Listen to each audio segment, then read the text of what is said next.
Good morning. I see that people are joining in. We just wait for a few seconds so that people can join in.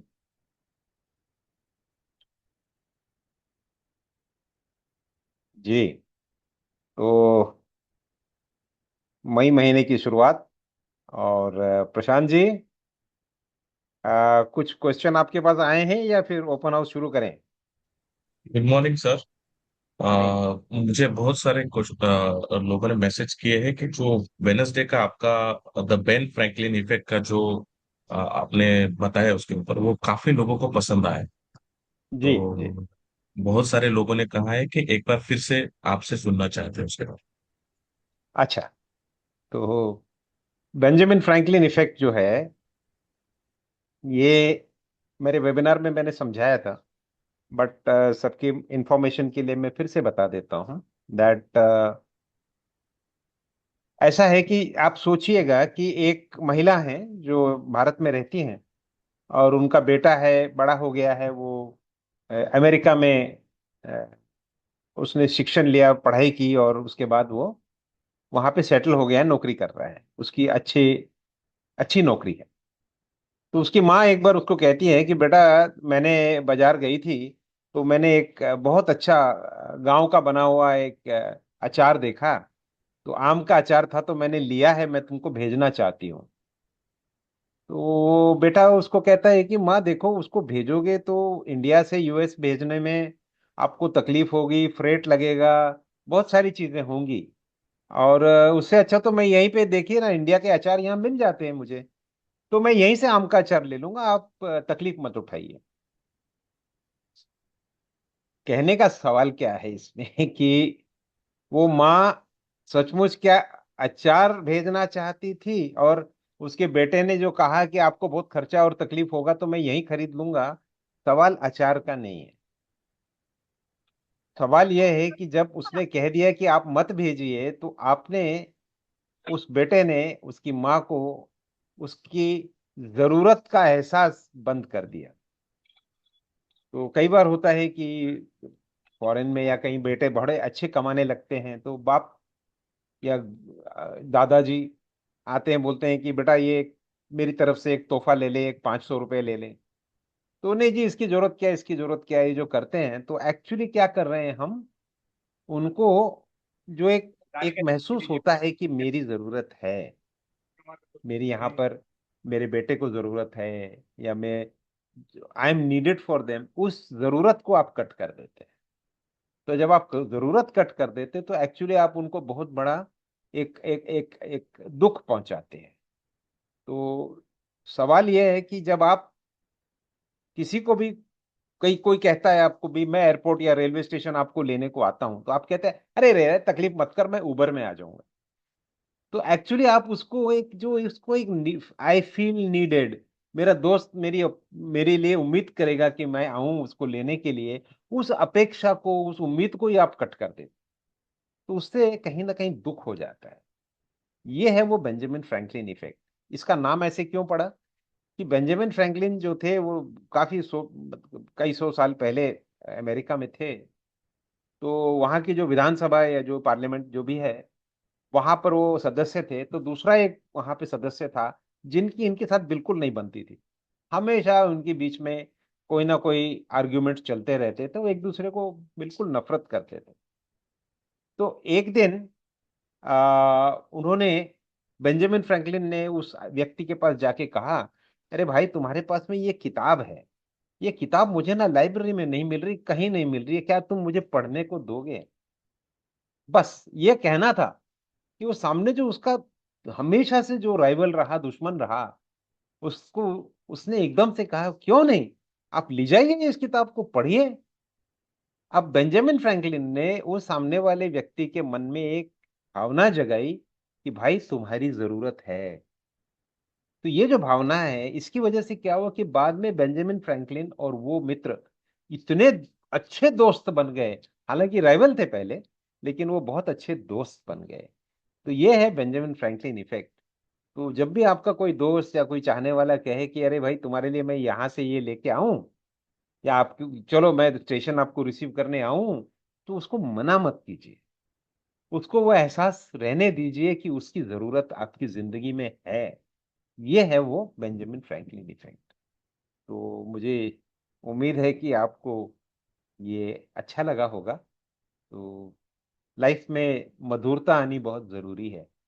और वो पिताजी या दादाजी आपको 500 रुपया या 2000 रुपये दे रहे हैं, तो उसकी कीमत से ज्यादा उसकी भावना की ओर देखिएगा।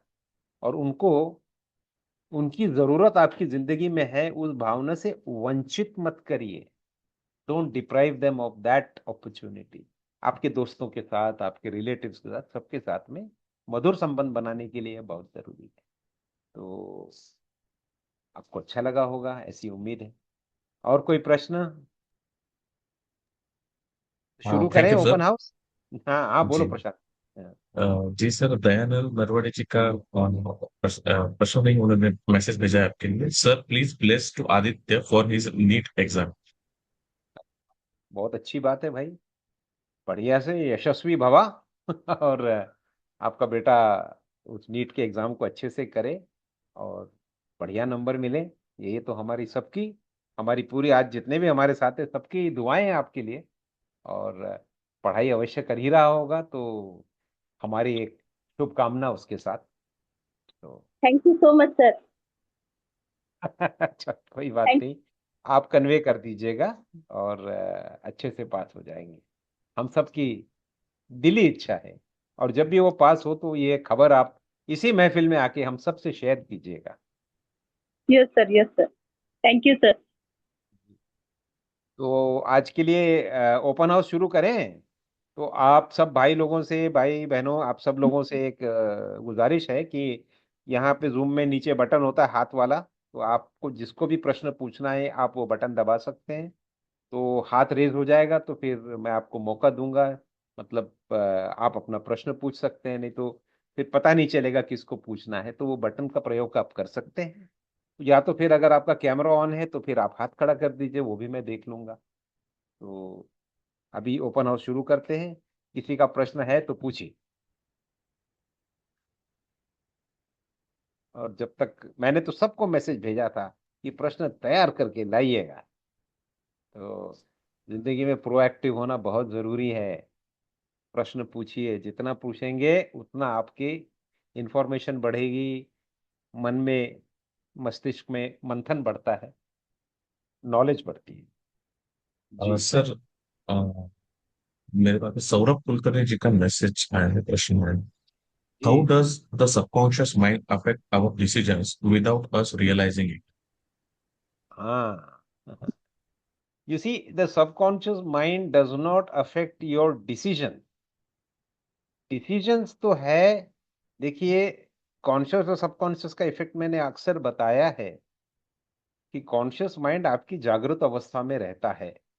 कॉन्शियस माइंड डिसीजन लेता है। जो आसपास की जो भी आपके सराउंडिंग्स हैं, जैसे मैं कहता हूं कि आंखें देखती हैं, कान सुनते हैं, हम महसूस करते हैं और स्मेल करते हैं, टेस्ट करते हैं। तो ये जो भी इंफॉर्मेशन हमको बाहर से आ रही है, उसके बेसिस से हम अपना डिसीजन लेते हैं। तो यदि जंगल में किसी बंदर को भूख लगी है, तो वो आंखों से पहला डिसीजन उसको है कि भाई मुझे भूख लगी है तो मुझे कुछ खाना है। तो क्या करता है, अपनी आंखों का प्रयोग करता है। फिर यहाँ वहां देखता है, फिर दूर पे उसको केले का पेड़ दिखता है। अब वो डिसीजन लेता है कि मुझे वहां तक जाना है और उस केले को तोड़ के खाना है। तो ये डिसीजन मेकिंग जो है, ये हमेशा कॉन्शियस माइंड में होती है। नाउ, सबकॉन्शियस माइंड आपके डिसीजन को कैसे इन्फ्लुएंस कर सकता है? तो उसमें ऐसा है कि सबकॉन्शियस माइंड डिसीजन लेता नहीं है। वो सिर्फ एडवाइस कर सकता है या गाइड कर सकता है। आपके डिसीजन को इनडायरेक्टली इन्फ्लुएंस ऐसा करेगा, जैसे कई बार आप कुछ करने जा रहे हैं तो अंदर से एक फीलिंग आती है कि ये आज ये रास्ते से नहीं, आज इस रास्ते से जाओ। तो आप अपना डिसीजन चेंज कर लेते हो और बाद में अक्सर आपको पता चलता है कि अच्छा हो गया कि आपने वो एक नया रास्ता ले लिया, नहीं तो पुराने रास्ते में कहीं ट्रैफिक जैम था। या कहते हैं ना कि कोई गुन्हेगार है, और गुनाहगार अगर कोई किसी की हत्या करने जा रहा है, खून करने जा रहा है, तो उसका हाथ कांपता है, तो वो अंदर से सबकॉन्शियस माइंड उसको एक सिग्नल देता है कि भैया इसको मत करिए। निर्णय वो ले नहीं सकता, निर्णय तो कॉन्शियस ही लेता है, लेकिन वो अंदर से एक हिंट देता है। तो कहते हैं कि उसका हाथ कांपता है, कि फिर निर्णय लेता है कि वे मारूं या ना मारूं। तो ये अंदर से जो आती है, इस तरह से वो आपको इन्फ्लुएंस कर सकता है, बट डायरेक्टली डिसीजंस को सबकॉन्शियस माइंड अफेक्ट नहीं करता है। ये बात क्लियर है। वो आपको इंस्टिंक्टिवली अंदर से एक आभास करवा देगा, या तो कई बार हम तो कहते हैं 3 तरीके से इन्फ्लुएंस कर सकता है। कहाँ पे एक अगर है, काम नहीं करेगा? Sorry, can I have, sorry, तो we had some other sound coming in, तो हाँ, तो मैं ये कह रहा था कि 3 तरह से वो इफेक्ट करता है।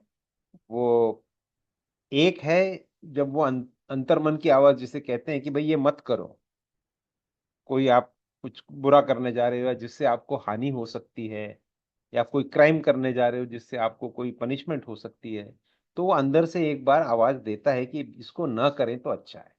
तो वो हाथ कांपना या एक एक हेजिटेशन लेना, ये जो चीजें हैं, ये अंदर से वो देता है। दूसरा है गिविंग यू इंट्यूशन, कि अचानक ही आपके मन में आता है कि आज ये रास्ता ले लो या इसको चेंज कर लो। तो ये जो इंट्यूशन है, ये भी सबकॉन्शियस माइंड देता है। और तीसरा होता है ड्रीम्स, यानी कि स्वप्न में आपको कुछ चीजें पता चलती, और वो स्वप्न के हिसाब से फिर आपको गाइडेंस मिलती है। उसको इंटरप्रेट करना वो अलग चीज है, उस पर हम अभी विस्तार से बात नहीं करेंगे। लेकिन इन 3 चीजों से वो आपके कॉन्शियस में लेने जाने वाले डिसीजंस को इन्फ्लुएंस कर सकता है। Directly it cannot take decisions, nor can it influence your decision. उम्मीद है कि आपको ये भी क्लैरिटी आ गई होगी। और कोई प्रश्न है जी सर, प्रशांत? सुशांत कुलकर्णी जी का प्रश्न है। Kindly guide on prioritising of actions, how not to get distracted from goal. Okay, तो देखिए, हमारा तो माओपेक्षा में हमारे जो मेन मंत्र हम देते हैं, वो है एक शब्द, यानी कि ए का मतलब होता है एकाग्रता, यानी कि कंसंट्रेशन। तो सबसे पहला ही हमारा एडवाइस है कंसंट्रेशन। तो आप जो डिविएशन वाली बात कर रहे हैं कि डिविएशन फ्रॉम गोल होता है, वो हो जाता है जब आपका कंसंट्रेशन थोड़ा इधर उधर हिल जाता है। तो गोल की तरफ में आपको कंसंट्रेशन जब रखना है, तो आपका धीरे धीरे डेविएशन कम हो जाएगा। तो या तो फिर ये भी है कि गोल सेटिंग के टाइम में आपने सबकॉन्शियस को क्या सिग्नल दिया है, कौन से एफर्मेशन है, उसको भी देखना पड़ेगा। कई बार ऐसा होता है कि आदमी एक गोल बना लेता है कि भाई मुझे ये गोल, मुझे यहाँ जाना है, या समझ लीजिए कि आपको एक पर्टिकुलर गोल है, लेकिन आपके मन में आता है कि भाई इतने आसानी से तो नहीं होता, इसमें तो कठिनाई होगी, डिफिकल्टी होगी। अब ये जो डिफिकल्टी होगी वाला शब्द है, उसको सबकॉन्शियस यस बॉस कर देता है। जब वो यस बॉस कर देता है, तो वो ज्यादा से ज्यादा डिफिकल्ट बना देता है उस चीज को। तो आप ही ने अपने जो अचीवमेंट के जो गोल्स हैं उसको तो सिलेक्ट कर लिया, लेकिन उसमें एक डिफिकल्ट वाला बात भी डाल दी। और सबकॉन्शियस हमेशा यस यस बॉस बोलता है। तो आपने अगर कहा कि ये कर तो लूंगा, ये वाला मेरा गोल है, बहुत अच्छा है, लेकिन कठिन होता है, तो वो आपको कठिन से कठिन करता चला जाएगा। और जब वो कठिन होने लगता है, तो एक समय ऐसा आता है जब आप डिविएट हो जाते हो कि अरे यार, अभी दूसरा कुछ देखूं क्या, ये करूं क्या, तो आपका मन विचलित हो जाता है। तो इसीलिए सबसे पहला जो है कि आप अपना जो मेन गोल सेटिंग है उसको ध्यान से बनाएं। उसमें ये चीज ऐसी थॉट्स न लाएं कि ये बाय डिफॉल्ट कहें कि भाई मेरे को ना रोल्स रॉयस गाड़ी खरीदनी है, और फिर मन में आता है यार रोल्स रॉयस तो बहुत बड़े बड़े लोग लेते हैं, इतना बड़ा गोल सेट कर दिया है, कर तो लूंगा, लेकिन यार मर्सिडीज मांगी होती तो बेटर रहता, मारुति तो और भी अच्छी रहती थी। चलो कोई नहीं, डिफिकल्ट है, लेकिन रोल्स रॉयस मेरे पास आ रही है, मैं कुछ ना कुछ एफर्ट करूंगा। तो ये गोल सेटिंग में क्या होता है कि आप एक सबकॉन्शियस मैसेज क्या दे रहे हो कि ये डिफिकल्ट है, तो उसको और डिफिकल्ट बना देता है। जब वो डिफिकल्टी आ जाती है, तो फिर आपकी वेवर्डनेस या फिर डिविएशन आ जाता है। इसीलिए कंसंट्रेशन आप रखिए, और अपने मैसेजेस जो आप दे रहे हैं, आप उसमें क्लैरिटी रखिए कि साहब ये गोल अचीवेबल है, और मेरे पास में एनर्जी और ताकत इतनी है कि मैं इसको अचीव करूंगा ही। ये चीज अगर आपकी क्लैरिटी रहेगी, तो आपकी गोल जरूर, आप डिविएट नहीं करेंगे अपने गोल। उम्मीद है सुशांत जी आपको इस तरह से समाधान हुआ होगा, और यदि कोई उप प्रश्न है तो वो भी पूछ सकते हैं। जी प्रशांत जी। यस सर, विराज कुलकर्णी जी का प्रश्न है। When we affirm for others, are we changing their reality or aligning our own energy towards them? In short, do affirmations done for someone else actually work? And what is the best time of the day to make your affirmations work? वाह, अच्छा। इसमें मैं second part जो है उसको मैं पहले sort करता हूं, क्योंकि पहला पार्ट आपका थोड़ा सा लंबा है उसका उत्तर। सेकंड पार्ट इजी है। What part of the day? देखिए, सबसे पहले ये याद रखना कि जो आप सबसे ज्यादा खुश जिस समय रहते हैं, जैसे अक्सर होता है कि सुबह आदमी नहा धो के तैयार होता है, तो वो उस टाइम में बहुत फ्रेश और एकदम तंदुरुस्त महसूस करता है अपने आप, तो उस समय आपने करना चाहिए।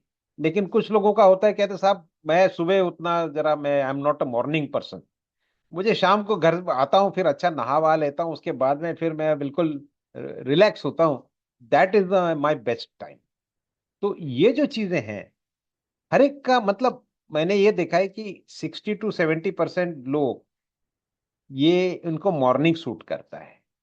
तो वो कहते हैं कि भाई हम तैयार हो जाते हैं और बिल्कुल नए कपड़े पहने हैं, बाल बाल बना लिया, तो वो टाइम मेरे बढ़िया है। तो वो टाइम मैं अक्सर लोगों से कहता हूँ कि आप एफर्मेशन उस टाइम में करिए।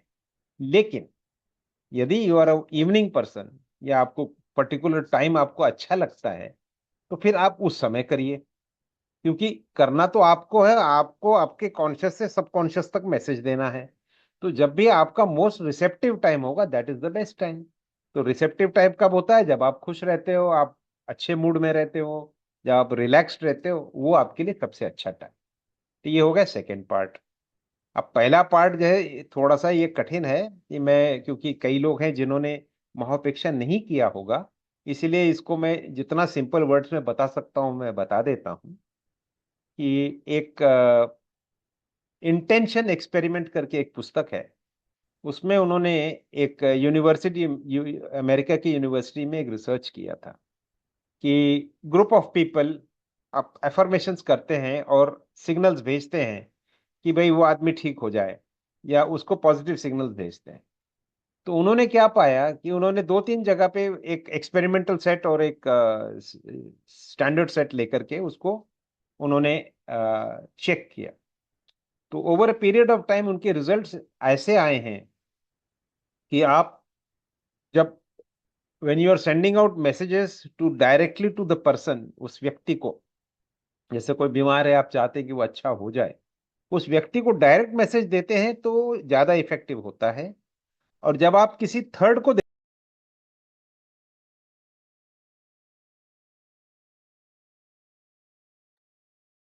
मेरी आवाज आ रही है? तो जब आप प्रेयर करते हो या किसी थर्ड एंटिटी को बोलते हो कि भाई इसको ठीक करा दो, तो वो चीज काम नहीं करती है। तो ये एक, it's a very unique phenomenon, but direct sending subconscious message या योर थॉट कि भाई वो आदमी ठीक हो जाए, that works much better than indirectly sending it कि भाई उसको ठीक कर दो। That does not work as effectively as direct. ये इंटेंशन एक्सपेरिमेंट का ये एक रिजल्ट आया। दूसरी चीज ये है कि आप किसी को इफेक्ट कर सकते हो क्या? तो उसमें आप हमेशा याद रखिए, हर इंसान के पास में एक कॉन्शियस और एक सबकॉन्शियस माइंड है। तो जब तक आप जब भी आप सबकॉन्शियस के थ्रू मैसेज देंगे, तो फिर आपको ये देखना है वो सबकॉन्शियस उसका हितचिंतक है। तो आप मिस्टर एक्स के बारे में कोई भी मैसेज जब देंगे, तो उनके हित के लिए होगा, उनकी अच्छाई के लिए होगा, तो ही वो एक्सेप्ट करेगा। तो influencing others will only be to the extent that it is in alignment with the desire of the mister X जिसके लिए आप कर रहे हो। तो उसके भले के लिए है, उसकी अच्छाई के लिए है, तो वो काम कर जाए। तो बट उसमें भी ऐसा है कि थोड़ी सी कॉम्प्लिकेशन है, महापरीक्षा वाले लोग समझ जाएंगे कि अगर मिस्टर एक्स को कोई गिल्ट है कि भाई मैं पापी हूं, मैंने बड़े पाप किए हैं, और वो अगर वो पनिशमेंट अट्रैक्ट कर रहा है, तो आप उसका अच्छा भी करने को जाओगे तो सबकॉन्शियस उसका रोक देगा। वो कहेगा कि no, my master wants to get punish, तो यू आर नोबडी टू, उसको ठीक करने वाले आप कोई नहीं हो, तो वहां पे ब्रेक मार देगा। वो हम वो हमेशा अपने कॉन्शियस का ही सुनेगा। तो that, in a nutshell, I can tell you that influencing others subconscious will be only to the extent आप उसके भले के लिए करोगे तो ही होगा, और बाकी किसी भी चीज के लिए आप करना चाहोगे तो it will not be possible, वो काम ही नहीं करेगा, उसका सबकॉन्शियस उसको एक्सेप्ट नहीं करेगा। तो विराज जी, आप इस चीज से संतुष्ट होंगे, ऐसी मेरी उम्मीद है। Yes yes sir, thank you sir. Okay, thank you जी। प्रशांत जी, और कोई प्रश्न है?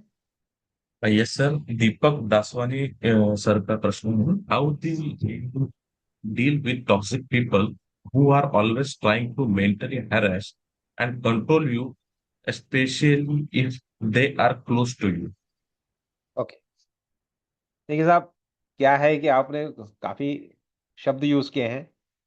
एक आपने कहा टॉक्सिक पीपल, और टॉक्सिक पीपल मतलब आपने एक एक एक संज्ञा दी है, एक नाम दिया है कि एक इंसान जो मेरे लिए हानिकारक है, या फिर वो आपके लाइफ में कहीं ना कहीं कटुता ला रहा है, या जो हम कहते हैं ना कि जहरीला इंसान। तो एक वो जो ऋषि कपूर की पिक्चर भी आई थी, एक जहरीला इंसान, तो याद होगा आपको, जिसमें एक बड़ा अच्छा गाना था, ओ हंसनी, बड़ा फेमस गाना रहा अपने जमाने का। तो जहरीला इंसान, टॉक्सिक पीपल, ये आपने एक वर्ड यूज किया है, how to deal with them, और वो आपको तकलीफ देते हैं, तो याद रखिएगा, दुनिया में आपकी जिंदगी में जो कुछ घटित हो रहा है, ये आपके अपने प्रोग्रामिंग और स्क्रिप्ट के हिसाब से घटित हो रहा है।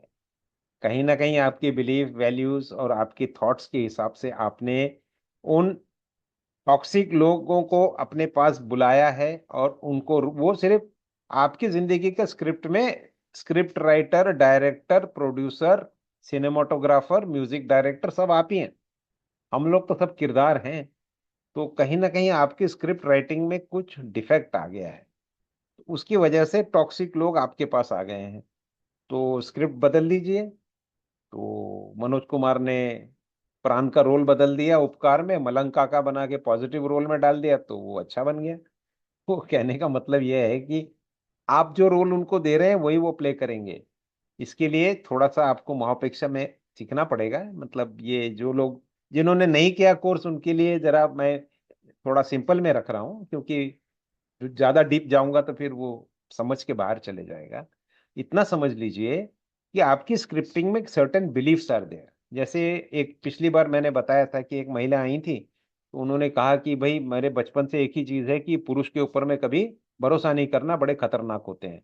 अब वो चीज बचपन में चले गई है, और वो फिर क्या है, वो मुझे कहने लगी कि मैं जहां पर भी किसी के पास में काम करने जाती हूँ, वहां पुरुष जो होते हैं, फिर मेरा वहां पे मैं टिक नहीं पाती हूँ, किसी न किसी कारणवश झगड़ा होता है, मैं छोड़ के निकल आती हूँ। मैंने कहा भाई, आपने जब कहा है कि पुरुष खतरनाक होते हैं, तो आपका जो अंतर्मन है वो उसके पास, किसी भी पुरुष के पास जाने ही नहीं देगा। ऑफिस में कहीं ना कहीं पुरुष है, आप दुकान में जाएंगे पुरुष है, जहां जाएंगे आपके झगड़े होते रहेंगे, वहां से आप दूर दूर भागोगे, तो आप कहीं पे भी रेस्ट नहीं कर पाओगे। तो इसी तरह से कुछ कुछ हमारे थॉट्स होते हैं, जो हम जाने अनजाने में अपने अंदर में एज अ स्क्रिप्ट डाल देते हैं। तो वो काम हमारा है। माओपेक्षा में अगर आप अटेंड करेंगे तो आपको समझ जाएगा, मैं सिखाता भी हूँ कि ऐसे स्क्रिप्ट्स की डिफेक्ट्स को कैसे निकालना है। और यदि आप उसको निकाल पाए तो बढ़िया, नहीं तो 1-to-1 में आइए, मैं you are most welcome. In fact everybody is most welcome to come. मैं अगर आपके शहर में हूँ, मुंबई में या पुणे में, तो आप आइए मिलने के लिए। वरना या कभी कभी मैं बाहर गांव जाता हूँ, वहां पे भी लोग आ जाते हैं। नहीं तो जूम पे तो अवेलेबल है, आप कहीं से भी आप मेरे को कांटेक्ट कर सकते हैं। आप प्रशांत जी को कांटेक्ट करिए, एक अपॉइंटमेंट ले लीजिए, तो बैठ करके इन प्राइवेसी 1-to-1 पे उस चीज को हम, हमारा जो विकासा पद्धत है, विकाया पद्धत, तो विकाया पद्धत से हम उसको पूरी तरह से निकाल देंगे। और आपकी स्क्रिप्ट में कहाँ डिफेक्ट आया है, उसको रीप्रोग्राम कैसे करना है, और रीप्रोग्राम करने के बाद फर्म अप जब हो जाएगा, तो आप देखेंगे 1.5-2 महीने के बाद में जो आप जिसको टॉक्सिक कह रहे हैं, that person may even become the most lovable person to you. तो ऐसी चीजें होती रहती हैं, हमारे लिए नया नहीं है। तो आप कृपया समय लेकर के आ जाइए, या कभी हमारा कोर्स होगा तो वो कर लीजिए, तो उसमें तो मैं आपको सिखा ही दूंगा कैसे करना है। वरना विकाया पद्धति से मैं आपको कभी भी अपॉइंटमेंट मिल गया तो we will sort out the problem. तो टॉक्सिसिटी नहीं रहनी चाहिए, खुश रहना चाहिए लोगों ने, और हमारी सराउंडिंग्स, हमारे आसपास के लोग खुश रहने चाहिए, हमारे साथ अच्छे रहने चाहिए। तो ऐसी मेरी दुआ है आपके लिए। जी प्रशांत जी, और कुछ? यस सर, विपिन मायरा जी का प्रश्न है, व्हाट आर जी the risk if someone misunderstands or misapplies this method? फिर से पूछिए, what are the risk? What are the risks if जी someone misunderstands or misapplies this method? मुझे लगता है कि पहले वाला जो प्रश्न था उसके लिए। अच्छा, देखिए ऐसा है कि इसमें मैंने आपको बताया है क्लियरली कि हर इंसान का जो सबकॉन्शियस है वो उसका हित चिंतक होता है, वो उसका हनुमान है। जैसे राम के पास में हनुमान थे, वो कोई भी आ जाए तो हनुमान रक्षा करने के लिए हमेशा आगे। उसी तरह से सबकॉन्शियस माइंड आपका हनुमान है, आपके कॉन्शियस माइंड अगर राम है तो आपका हनुमान वो है। तो वो कभी भी बाहर से आने वाली कोई भी मिस यूज वाली या कोई नेगेटिव जो भी है उसको वहीं पे रोक देगा, आने नहीं देगा। तो subconscious is very strong and it will not allow that thing to happen. तो जैसे कॉन्शियस माइंड राम है और सबकॉन्शियस हनुमान है, तो वो एक दूसरे से प्रेम पूर्वक संबंध में रहते हैं, लेकिन एक दूसरे की रक्षा हमेशा करते रहते हैं अपने अपने ढंग से। So it's a balancing force, और वो आपके पास है। तो बाहर से कितना भी रावण आने की कोशिश करे पॉसिबल नहीं है जी, नहीं होता है। जी अर्चना बनकर जी का प्रश्न है, गुड मॉर्निंग सर. सर, मला कुठल्याही गोष्टीचा निर्णय घेता येत नाही. एखादी वस्तू जरी घ्यायची असली तरी असं वाटतं हे चांगलं आहे की नाही, खराब असेल का, घेऊ की नको. कोणी सोबत असेल तरच त्यांना विचारून घेते, तर निर्णय घेऊ का शकत नाही. ओके, तो इसका मैं ट्रांसलेशन कर देता हूँ कि उनका एक प्रश्न ऐसा है कि भाई मैं कोई भी निर्णय लेने में मैं सक्षम नहीं हूँ। निर्णय लेने के समय मेरे दिमाग में आता रहता है कि लूं कि नहीं लूं, लूं कि नहीं लूं, और ये डाउट में ही मैं उधड़ बुन में रहती हूँ, और मैं इसका समझ नहीं पा रही हूँ कि मैं निर्णय कैसे लूं। कभी लगता है कि निर्णय लेने से कोई गलत ना हो जाए। तो मेरा यही कहना है कि आप जैसे ही कोई भी निर्णय लेना हो, तो कहीं आपके अंदर में ये थॉट है क्या कि अ, जो आप बचपन में कभी किसी ने आपको बोला है, या कोई इनहेरेंट कहीं कुछ थॉट पैटर्न है क्या कि तुम नाकाबिल हो, या तुमसे नहीं होगा, या तुम डिसाइड नहीं कर सकते। ऐसी चीजें कई बार होता है कि हम सबकी लाइफ में बचपन में कई बार दोस्त होते हैं, या कई बार छेड़ करते हैं क्लास फेलोज, या कई बार टीचर भी बोल देते हैं कि अरे तेरे से होगा नहीं यार, तू बार बार तेरे से गलतियां करते रहता है, तुझे नहीं आएगा, you are unable to take decision. ऐसी कुछ चीजें हुई होंगी, तो उसको दुरुस्त किया जा सकता है। अगर आप बार बार आप कह रहे हैं कि ये पैटर्न बैठ गया है कि मैं निर्णय नहीं ले पा रही हूँ, तो इसका मतलब इसमें आपकी वीकनेस नहीं है। आप ये समझ लीजिए, आपकी कमजोरी नहीं है, ये आपके अंदर में कहीं पे एक बेसिक प्रोग्रामिंग, जिसको हम कहते हैं बेसिक कंपल्सिव प्रोग्रामिंग, इसमें एक डिफेक्ट आ गया है, जिसने अंदर से आपका रूल बुक बना दिया है कि मेरे से कोई भी निर्णय नहीं लिया जाता। और सबकॉन्शियस माइंड क्या कहता है? Yes boss. जैसे ही आप कहते हैं कि मैंने निर्णय लिया, वो इमीडिएटली कहता है कि आपका निर्णय गलत होगा। क्यों? आपने ये कह दिया है कि मेरे से सही निर्णय नहीं लिया जाता। इस तरह की जो प्रोग्रामिंग है, ये प्रोग्रामिंग डिफेक्ट्स है। इसमें आपका कोई कमजोरी या आपकी इनएबिलिटी ऐसा कुछ नहीं है, ये आपकी प्रोग्रामिंग डिफेक्ट है। ये बहुत आसानी से ठीक किया जा सकता है। मेरी आपसे रिक्वेस्ट रहेगी कि थोड़ा वक्त लेकर के 1 to 1 पे आइए, विकाया में बैठेंगे, तो आई विल गो डीप, और आपको मैं निकाल करके बता सकता हूँ कि किस समय कौन सी चीज आपके अंदर आकर के एक पर्टिकुलर आपने उस वाक्य को अंदर डाल दिया जो वो उनके लिए सत्य वचन करना मजबूरी हो गई है। तो ये ऐसे पैटर्न अक्सर लोगों में आते हैं, और जहां पैटर्न मिलता है हमको समझ में आ जाता है कि ये प्रोग्रामिंग डिफेक्ट है। तो इसको सही किया जा सकता है, या आप बिल्कुल निश्चिंत रहें।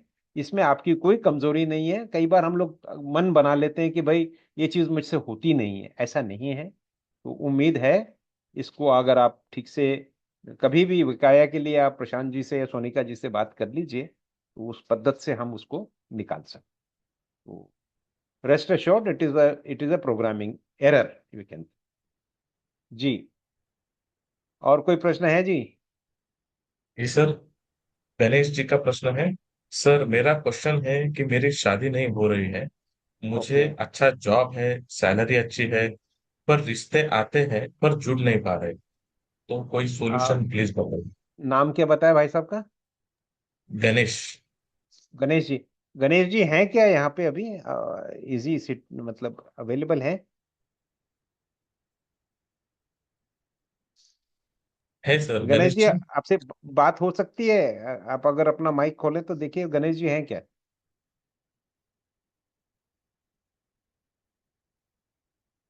आप हैं? तो मेरी एक ही रिक्वेस्ट है आपसे कि आपका सबसे फेवरेट हीरो कौन है सिनेमा का? गणेश जी, थोड़ा उत्तर दे दीजिए। आपकी पसंद का कौन हीरो है? किसको आप बहुत अच्छा समझते हैं? Any favourites?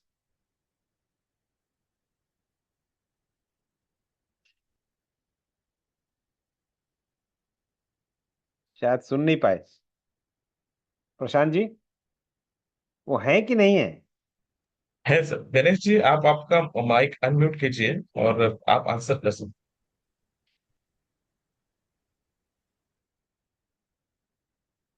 ठीक है, वो कहना नहीं चाहते होंगे शायद, कोई बात नहीं। तो क्या है कि ये केस मेरे को बहुत सिंपल मेमेटिक रेजोनेंस का लग रहा है, इसीलिए मैंने पूछा था उनसे। क्योंकि मेमेटिक रेजोनेंस में अक्सर ऐसा हो जाता है कि ये जो इशू है कि शादी नहीं हो रही है, दैट इज अ क्वेश्चन, ये है कि आपका सबकॉन्शियस माइंड आने वाले रिश्तों को भगा रहा है। क्यों भगा रहा है? तो वो प्रोग्रामिंग की बात है। तो आपने कब उसके अंदर में क्या डाला है उस पर डिपेंड करेगा।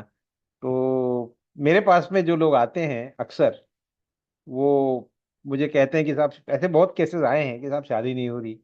पूछताछ करो, अच्छी तरह पूछो तो पता चलता है कि साहब हमारा तो फेवरेट सलमान खान है। तो क्या होता है कि वो मेमेटिक रेजोनेंस हो जाता है। और मेमेटिक रेजोनेंस होता है कि जो उनके साथ में जो आप जिसको बहुत ज्यादा फेवरेट समझते हैं, उसका नेगेटिव आने लग जाता है। और जब वो नेगेटिव आ जाता है तो वो सबसे नेगेटिव चीज क्या है, वही आ जाती है।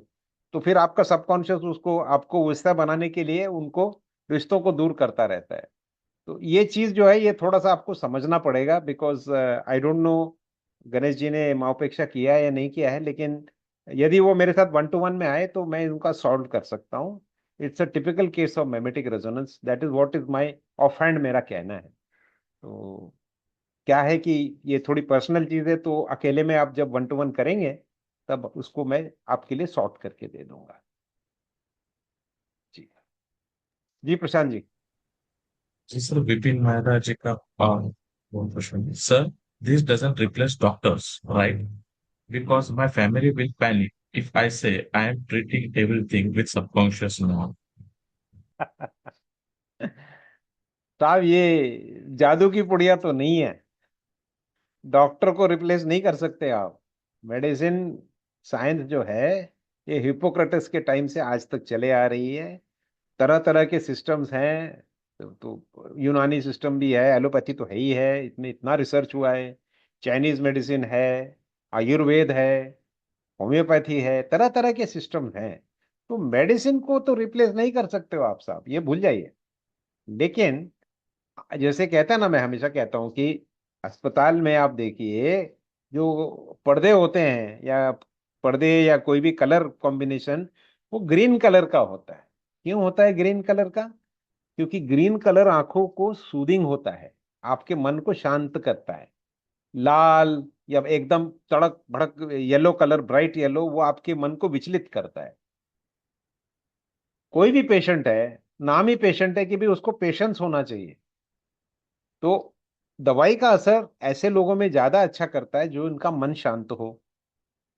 जो चिल्ला रहा है, हमेशा एंगर में जा रहा है, उसको दवाई का असर कम होता है। इसीलिए सूदिंग माइंड रखने के लिए हॉस्पिटल्स में पर्दों का कलर ग्रीन रखा जाता है। तो ये समझ लीजिए कि ये एक एक दवाई के इफेक्ट को बढ़ाने का एक प्रैक्टिस है, दवाई को रिप्लेस नहीं कर सकता है। आपने अगर अच्छे भावनाएं रखी और अच्छा मूड रखा तो नेचुरली आपका जो भी मेडिसिन आप ले रहे हैं वो इफेक्टिव हो जाएगा।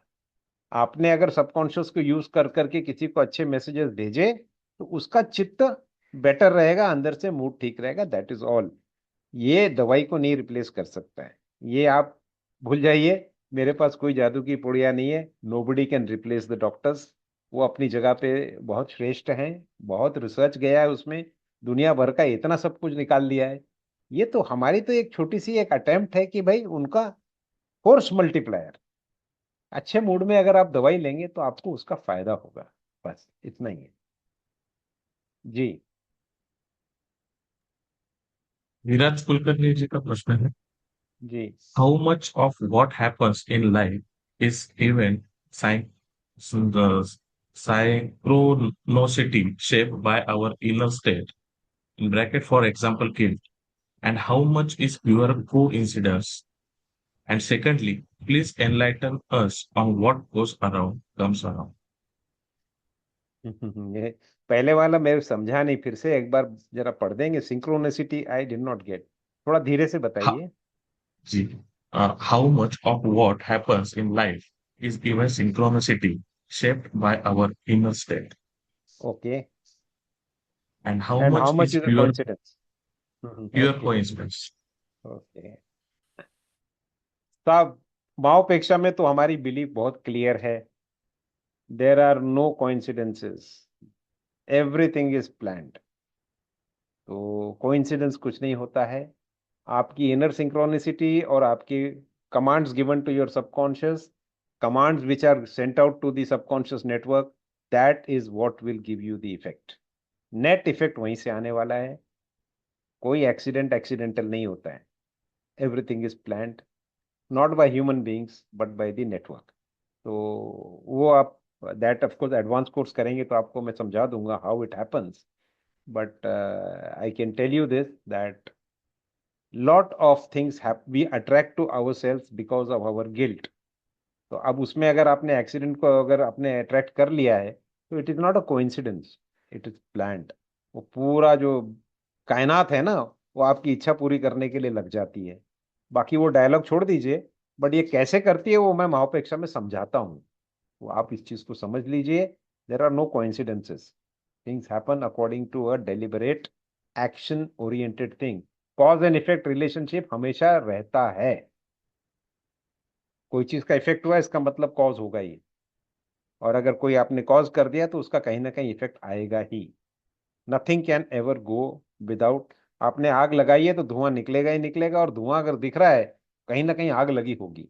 That is the basic thing. जी। और कोई any other questions?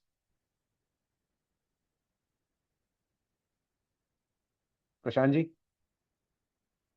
Sir, Rajendra Kapoor's question है, जी। sir, despite taking approval confirmation for any act from friend, family member to maintain harmony, still criticism, nagging follow, which leads to indecisiveness and confusion for all future acts. How to overcome this situation?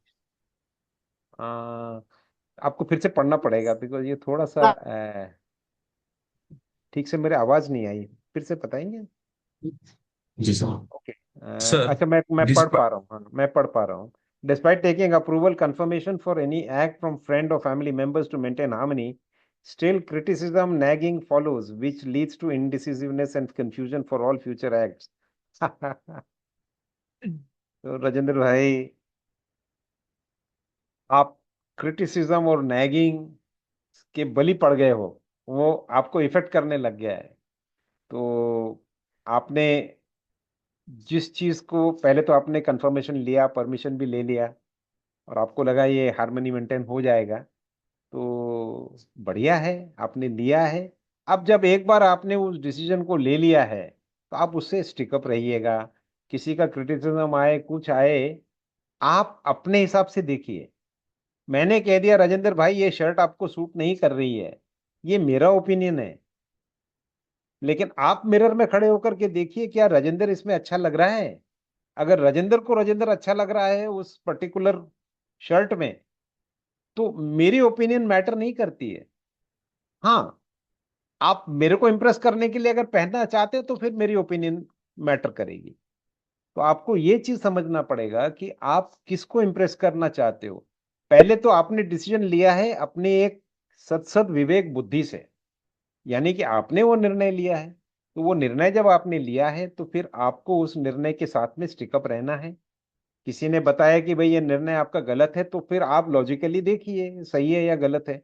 फिर भी आपको लगता है मैं ठीक हूं, लेकिन ये क्रिटिसिज्म बेकार में हो रही है, तो फिर आपको थोड़ा कड़क मन रख करके उसको इग्नोर करना पड़ेगा। क्योंकि उस चीज को एक्सेप्ट करिए जो आपके हित का हो। लेकिन अगर आपको लगता है कि आपका डिसीजन सही है, किसी ने कह दिया ये इस पॉइंट पे गलत है, आप उस पर अभ्यास करिए, आपको फिर भी लगता है वो सही है, तो फिर आप क्रिटिसिज्म को इग्नोर कर दीजिए। थोड़े समय के लिए उनको बुरा लगेगा, लेकिन nobody else can run your life. आपकी जिंदगी आप ही को चलानी है। दूसरों को क्रिटिसिज्म या किसी का ये रूठना मनाना टू सम एक्सटेंट ठीक है, but that can not run your life. इस चीज को आप समझ लीजिए। आपको, you have to be in love with your self. दूसरों को प्यार देने के पहले आप अपने आप को प्यार करिए। Give respect to your opinions, give respect to your decisions, give respect to your self. उसके बाद फिर तो देखिए, हवाई जहाज में जाते हैं तो क्या कहते हैं वो ऑक्सीजन नीचे गिर जाएगा, ऑक्सीजन मास्क उसको आपको ऐसे लगाना है। फिर कहते हैं कि दूसरों की सहायता करने के पहले अपना मास्क ठीक से लगा लीजिए, क्योंकि अगर आप दूसरों को लगाने जाओगे खुद नहीं है तो खुद बेहोश होके गिर जाओगे, तो वो भी गए और आप भी गए। तो पहले अपना मास्क अच्छे से लगाइए। Respect your self, love your self, and then we will talk in terms of respecting and loving others. So that is the priority you will have to keep. I hope I have been able to sort out the question which you had in your mind. Rajendra bhai, I hope it's okay. Yes, okay, thank you. जी, yes Prashant ji. Sir, Sakshi ji का question है। जी। Hello sir, I am 24 years old female. I have tried so many things, right from modeling to journalism from the age of 17. Yeah. Anything I start, I do it with full passion and patience as well, but none of it ever continues for a longer time. Some or other things happen, and I have to start from zero. At this point, I am really losing the mind, and it is kinda decreasing my confidence what to do. Okay, देखिए script आपकी है साक्षी जी। तो आपने एक word use किया है,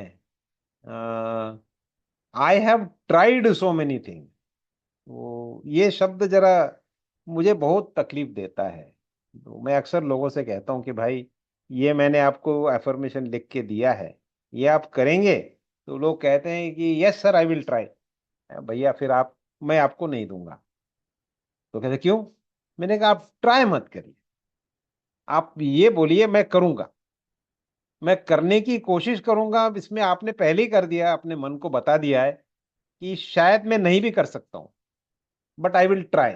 it may not be possible but yet I will try to do it. ये गड़बड़ है। तो आपके शब्दों में ही मेरे को कहीं गड़बड़ दिख रही है कि आपने कहा I have tried so many things. आपने हर जगह प्रयत्न किया है विद द माइंडसेट पता नहीं मैं सक्सेस होंगी कि नहीं। तो फिर आप, मैं ट्राई करके देखती हूँ, ट्रायल में अक्सर प्रॉब्लम्स आती हैं। तो करिए, एक चीज पकड़िए उसको करिए, कोशिश मत करिए। ये कोशिश शब्द है ना, ये बहुत तकलीफ देता है मुझे। और मैंने बहुत लोगों को ब्रेक डाउन होते देखा है कि भाई कोशिश कर रहा हूँ, कोशिश करो, कोशिश छोड़ दीजिए। मन पक्का करिए ये करना ही है मुझे, और देखिए रिजल्ट आते हैं। ये तो प्योर कॉन्शियस की बात है। और उसको हेल्प करने के लिए आप सबकॉन्शियस का मदद भी ले सकते हैं, आपको मिराकुलस रिजल्ट्स मिलेंगे। लेकिन जब आप सबकॉन्शियस को कह रहे हैं आई एम ओनली ट्राइंग, तो सबकॉन्शियस बोलता है ठीक है, ट्रायल का मतलब है होगा या नहीं होगा। आपने उसके शब्दों में डाल दिया है कि इट मे और मे नॉट हैपन, तो सबकॉन्शियस आपको उतनी तरह से हेल्प नहीं करता है। I am determined to do this and I am going head and doing it, देखिए आपका सबकॉन्शियस भी आपके साथ दौड़ दौड़ के हेल्प करेगा। तो ये कैसे उसको कंबाइन करना है, जैसे मैंने कहा कि ये कॉन्शियस और सबकॉन्शियस में प्रेम संबंध कैसे होते हैं, उसको कैसे यूटिलाइज करना है, उस पावर को कैसे अनलिश करना है, तो ये तो मैं आपको माओपेक्षा में बताता ही हूँ। तो शायद ये नाम मेरे फेमिलियर नहीं है, शायद आपने अटेंड नहीं किया होगा, कोई बात नहीं। आप चाहें तो इसको कैसे यूज करना है, तो वी विल, शॉर्टर वे की विकाया की वजह से अगर आप आते हैं तो एक एक घंटा बैठेंगे, तो even on zoom I can give you the advice कि आप पर्टिकुलर चीजों को आप करेंगे तो आपका ये पूरा जो पैटर्न है ना, ये रिपीटेड पैटर्न है, ये ब्रेक हो जाएगा और आपको ब्रेक थ्रू मिल जाएगा इसमें। तो आप इसको जरूर ट्राई करें, it will definitely help you. All the best to you. जी, Prashant ji. Yes, sir. Repeat Maharaj का question. But जी just to understand this clearly, how do we differentiate between actual subconscious influence and something like coincidence or even placebo effect? And is there a way to objectively verify that this method is truly working? देखिए साहब, मैं तो आपको एक बात बताता हूँ कि एक एडवर्टीजमेंट आता था हीरो होंडा का, पहले एक हीरो होंडा मोटरसाइकिल हुआ करती थी, अब तो हीरो और होंडा दोनों अलग हो गए हैं। तो उसमें उसका एडवर्टीजमेंट बड़ा सिंपल था, fill it, shut it, forget it. मतलब पेट्रोल भर दिया, उसके बाद देखो कितने दूर तक जाएगी ये मोटरसाइकिल। तो कई कुछ चीजों में ना आप चिकित्सा मत करिए, आप सिक्का फेंक दीजिए, नुकसान कुछ नहीं है। इसको आप यूज करेंगे तो इसमें कोई पैसा तो लगता नहीं है कि भैया मैं इसमें इतना बड़ा मैंने 10 रुपए लगाए हैं, मेरा 10 रुपए का लॉस होगा, नहीं। आप इसको, आप सिक्का फेंकिए, सिक्का फेंकिए मतलब आप give it a try, result आएगा। तो इसमें टेस्टिंग की जरूरत नहीं है। आप डाउट में जाएंगे कि मेरे को ये चेक करना है ये होगा कि नहीं होगा, होगा कि नहीं होगा, तो वहां फेथ कम हो जाएगा। सबकॉन्शियस बोलेगा यार ऑर्डर क्लियर नहीं है, तो नहीं करेगा। दो चार चीजें करके देखिए, जैसे ही रिजल्ट आएंगे आपका अपने आप फेथ आएगा, उसके बाद में गाड़ी मस्त स्मूथ सेलिंग में चले जाएगी।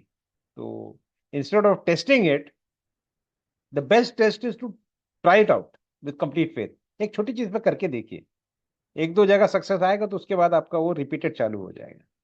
तो सवाल यही होता है ना, इसकी डिलेमा ये है, दिस इज अ पैराडॉक्स। मेरे को ये चीज अगर हो जाएगी तब मैं विश्वास करूंगा कि ये होती है, इसका मतलब ही वो ट्राई जैसा है कि I still have an possibility that it may not happen. The moment you come with the possibility it may और मे नॉट, तो सबकॉन्शियस माइंड काम नहीं करता है, वो पीछे बैठ जाता है। Because the subconscious mind operates only on the frequency, on the principle of conservation of energy। तो clear order one way thrive अगर आता है, जैसे charge of the light brigade, उसको कह दिया है कि forward March and fight into the valley of death, वो चले जाते हैं, फाइट कर लेते हैं। लेकिन अगर वो कमांडर कहे हाँ भाई फाइट करना है, आगे जाके तुम लड़ भी सकते हो, मर भी सकते हो, पीछे भी भाग सकते हो, तो सोल्जर किंग करते हुए विमूढ़ हो जाता है कि मैं करूं क्या, जाके मरूं या पीछे भाग के घर जाके अपना मुंह छुपा लूं। What should I do, he doesn't know because there is no clear instruction. तो जब आप फेथ लूज करते हैं, बोलते हैं कि I will believe only when it happens, तो फिर वो आप उसको साथ में कहते हैं it may not also happen. तो फिर क्लैरिटी ऑफ ऑर्डर अगर आपके सबकॉन्शियस को क्लैरिटी नहीं है, तो वो रेस्टिंग स्टेट में चला जाएगा, it will try to conserve with energy. इसीलिए कुछ कुछ चीजों में आप फेथ डेवलप करने के लिए छोटी छोटी चीजें मांगी। Just say that I always get parking space in the mall. आप देखिए 3 4 बार आपको फटाक से गाड़ी आपकी निकली और आपको वहां जगह मिल गई, तो आप बोलोगे इट वर्क्स। तो ऐसे काफी एग्जांपल्स हमारे पास आए हैं। But this again is a paradoxical thing. आप बोलेंगे कि नहीं जब तक होगा नहीं मैं मानूंगा नहीं, और हम कहते हैं कि जब तक आप मानोगे नहीं तब तक होगा नहीं। तो आप, मुर्गी और अंडे वाला प्रॉब्लम है, एक बार करके देख लीजिए, I am sure you will get the results. जी। आ, प्रशांत जी कोई प्रश्न? न्यू क्वेश्चन नहीं है सर। जी जी, अभी किसी को पूछना हो तो अभी भी लाइव है, you can put on your mic and you can speak, anybody wishing to speak, या कोई कमेंट करना चाहते हैं? कुछ भी पूछ सकते हैं, ओपन हाउस है। जी जी, कांबळे सर का हाथ खड़ा है, देखिए, सिद्धार्थ कांबळे साहब, इनका माइक ऑन कर दीजिए जरा। कांबळे साहब, आप माइक ऑन कर दीजिए।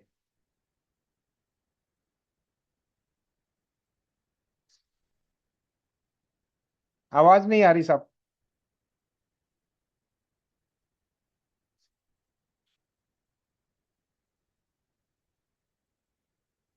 हाँ, अभी आपका माइक ऑन हो गया, बोलिए।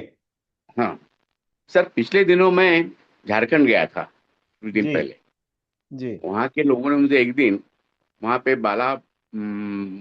बालकनाथ का एक बड़ा मंदिर है वहाँ पर, जी जी और वहाँ पर मुझे लेके गए थे। काफी बड़ा जी कॉम्प्लेक्स है। और उस दिन कुछ क्या था पता नहीं, लेकिन लोगों की इतनी भीड़ थी, इतनी भीड़ थी कि मैं आपको बता नहीं सकता। अगर कुछ टेम्पर हो जाता तो कम से कम 200 लोग तो मर जाते। जी वहां से बाहर आने के बाद मैं सोचने लगा कि आज के विज्ञान युग में भी लोग किसी सुपर पावर पे इतना भरोसा करते हैं कि अपनी जान पे खेल कर वहां पे चले जाते हैं। तो इसकी क्या वजह हो सकती है? और असल में कोई सुपर पावर है जिसमें लोग आज के विज्ञान युग में भी इतना भरोसा करते हैं? देखिए, ऐसा है, मैं अभी बेसिकली मैं इन चीज़ों पे बहुत ज़्यादा कमेंट्स नहीं करता हूँ। I prefer to remain silent. But एक बात याद रखिएगा, एवोल्यूशन के बहुत स्टेजेस होते हैं।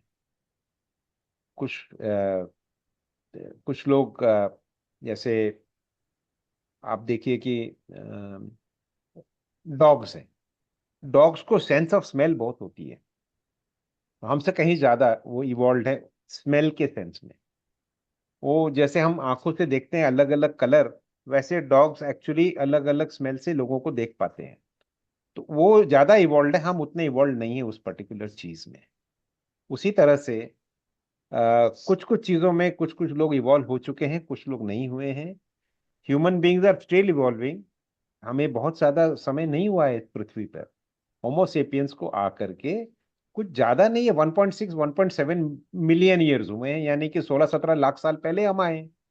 उसमें से भी जो हम बाहर निकले हैं तो 60,000 ईयर्स, 60,000 साल पहले हम लोग अफ्रीका से बाहर आए हैं। तो आज दुनिया में जितने भी लोग आप देख रहे हैं, they are all coming from that one lady, one woman who is our our mother, जो अफ्रीका से बाहर निकली थी। तो हम सब उन्हीं की संतान है, चाहे चाइनीज हो, चाहे ईरानी हो, चाहे अमेरिकन हो, चाहे जापानीज हो, चाहे कोरियन हो, चाहे अरब हो। तो they are all coming from that one lady who left 60,000 years ago from Africa. अब 60,000 साल होता क्या है, बहुत छोटा टाइम है। तो उसमें ही सारी एवोल्यूशन हुई हैं। तो कुछ इस लाइन में चले गए, आप देखेंगे तो जर्मन्स हैं तो काफी ऊंचे होते हैं, स्वीडन स्वीडन वाले लोग ऊंचे होते हैं। अब वैसे देखेंगे तो कुछ कुछ लोग हैं, जैसे चाइना के लोग हैं तो थोड़े ऊंचाई में थोड़े कम होते हैं, या कुछ लोग होते हैं जिनका स्किन एकदम वाइट वाइट कलर होता है। किसी का आप देखेंगे तो भूरा कलर है, किसी का आप देखेंगे तो ब्लैक भी है। तो ये सब, बट एक ही लेडी से हम सब की उत्पत्ति हुई है, जो 60,000 ईयर्स अगो बाहर निकली थी। तो इतनी सारी वेरिएशंस हो गई हैं 60,000 साल में। वैसे ही हर चीज एक ही स्पीड से नहीं बढ़ती है। तो some people they have earlier understanding, some people get slow. कुछ लोगों को पहले समझ आता है, कुछ लोगों को थोड़ा देर से समझ में आता है। तो दैट इज, उसमें आप साइंस आ गया है, ये आ गया है, ऐसा एक हम लोग ब्लैंकेट स्टेटमेंट दे सकते हैं। लेकिन कुछ कुछ लोगों को अभी भी कुछ चीजों में बिलीव होता है, तो that is his his belief. उसमें उसको अगर सुख मिलता है तो वो जा रहा है वहां पर, तो क्या कर सकते हैं। और अगर उसके बिलीव को निकाल दोगे तो कितना फायदा है, उसका बिलीव उसके पास रहे तो कितना फायदा है। साइंस में जो बिलीव करते हैं वो क्या कर रहे हैं, जो नहीं कर रहे हैं वो क्या कर रहे हैं, ये सब फिलोसॉफिकल बातें हैं। इसीलिए मैं ज्यादा इसके ऊपर कमेंट नहीं करता हूँ। लेकिन it's a question of their own personal faith and personal beliefs. हाँ, उससे अगर नुकसान होता है अगर उससे नफरत फैल रही है या उसे इतना कटुता हो गई या कट्टरवाद हो गया कि उससे दूसरों को आप मारना शुरू कर दो या हानि करना शुरू कर दो, उसके बारे में विचार करना चाहिए लोगों ने कि क्या ये सही है। क्योंकि वो भी होता है, कई बार आपने तो देखा ही होगा, कई सालों से यही चल रहा है कि हमारी बिलीफ्स के आधार पर ही फिलोसफी, अब जितनी भी दुनिया में लड़ाइयां हैं आप देखेंगे तो ये बिलीफ और ये बिलीफ की लड़ाई है, और क्या है। पर्सनली कोई किसी का कोई शत्रु नहीं होता है, वो बिलीफ ही शत्रुता पैदा करता है। मैं इस पर्टिकुलर यहां से बिलीव करता हूं, आप उसको बिलीव करते हैं, ये पंथी वो पंथी, झगड़ गए। बट इंडिविजुअली आप वन टू वन आप बात करेंगे तो आपका कोई झगड़ा किसी के साथ है ही नहीं। तो ये सब फिलोसॉफिकल बातें हैं, तो we have to just let it be. आप उसमें रिलैक्स रहिए। आप ऐसी जगहों में अगर आपको लगता है कि वह स्टैम्पेड हो सकता है तो भाई साहब आप वहां क्या करने गए थे, जरा दूर ही रहिएगा। Safety is first. आपको लगता है कि वहां खतरा है तो जरा दूर रहिए, क्योंकि हमारा अपना nothing can beat common sense. अगर हमारा मन कह रहा है कि हम मत जाओ भैया, बहुत ज्यादा भीड़ हो गई है, तो अपनी सेफ्टी देख लीजिए। जी कामड़े साहब बोलिए। Thank you sir. ओके, तो मेरे ख्याल से अभी 4 मिनट रह गए हैं। Anybody else wants to ask question? Sushant Kulkarni ji का प्रश्न है सर। जी जी। What is best time for affirmations? हाँ any specific time or mental condition where it connects best? जी, ये सवाल सबसे पहले विराट जी ने भी पूछा था, मैं फिर से बता देता हूँ।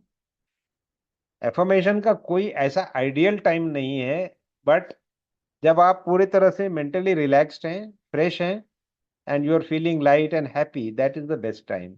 आपका अगर सुबह के समय, अक्सर लोगों का मैंने कहा कि ज्यादातर लोग सुबह के समय खुश रहते हैं, भाई तैयार हो गए, नहा लिया, एकदम फ्रेश हो गए, we are ready for the day, तो रात को अच्छी नींद आई है तो आई एम फ्रेश, तो वो उनके लिए सुबह का टाइम बहुत अच्छा है। and normally 60 to 70% people they like it in the morning. But यदि you are an evening person, आपको लगता है कि नहीं, जब शाम का समय है, सब काम हमारे निपटा लिए, हम आराम से बैठे हैं, now I am feeling very nice, तो आप शाम को कर सकते हैं। So it depends on the condition of your mind, आप कितने रिलैक्स हैं, आप कितने खुश हैं, that is ultimately the test. तो आपको जो टाइम सूट करता है आप करिए। Mental condition, you should be without any anxiety at least for the duration when you are doing it. आप चिंता में है, फिक्र में है, आप इस तरह से करते रहेंगे तो फिर उसका इफेक्ट जरा कम हो जाता है। So mental condition should be one of peace. तो कहीं बहुत जोर जोर से शोर मच रहा है, ढोल बज रहे हैं, ये कर रहे हैं, तो उसमें वो फिर आपका कंसंट्रेशन हिल जाता है। इसीलिए मैं अक्सर कहता हूँ कि मिरर के सामने करिए, अकेले में करिए, तो आपसे वो हो जाएगा। जी प्रशांत जी। विभा राही मैडम ने हाथ हैंड रेस किया है, प्लीज मैम आप पूछिए। गुड मॉर्निंग सबको। Good morning. कामले साहब का क्वेश्चन बहुत अच्छा था। और हम जिस देश में रहते हैं, आप सबको बुद्ध पूर्णिमा, भगवान बुद्ध का जन्मदिन, और इसी दिन भगवान बुद्ध का जन्म, ज्ञान और महापरिनिर्वाण, ये तीनों हुए हैं। तो हम सभी से प्राउड इंडियन होने के बावजूद हम एक दूसरे को जरूर विश करना नहीं भूलना चाहिए। तो मैं वो एक विश कर रही हूँ। क्वेश्चन आंसर का सेशन बहुत अच्छा रहा है। और एक क्वेश्चन जो गणेश जी ने पूछा था, कि हीरो ही क्यों आइडेंटिटी देखने के बाद वो उनका इन्फ्लुएंस पॉजिटिव नेगेटिव ट्रांसफर होता है, और कोई बहुत से दूसरे भी लोग होते हैं, तो उसका कैसे है? क्योंकि मुझे पता है, जब when I was a student, I was found of Dharmendra movies, और वो तो 80s की बात है।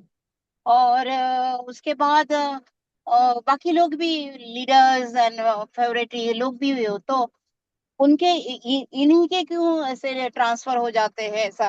अ, बातों में आपकी बातों से लगा है कि जैसे सलमान और ये कैरेक्टरिस्टिक इनके पॉजिटिव निगेटिविटी ट्रांसफर हो जाते हैं, जो हम सोचते हैं वही जिंदगी में आता है। ऐसा तो इसके बारे में आप क्या कहोगे? देखिए ऐसा है कि मैग्नेटिक रेजोनेंस की थियरी समझाने में मुझे आधा घंटा लग जाएगा, आधे से पौन घंटा। नहीं, दूसरी बार इतना है, समझा मैं देना। छोटे में आपको हाँ। नहीं, आप सुन लीजिए।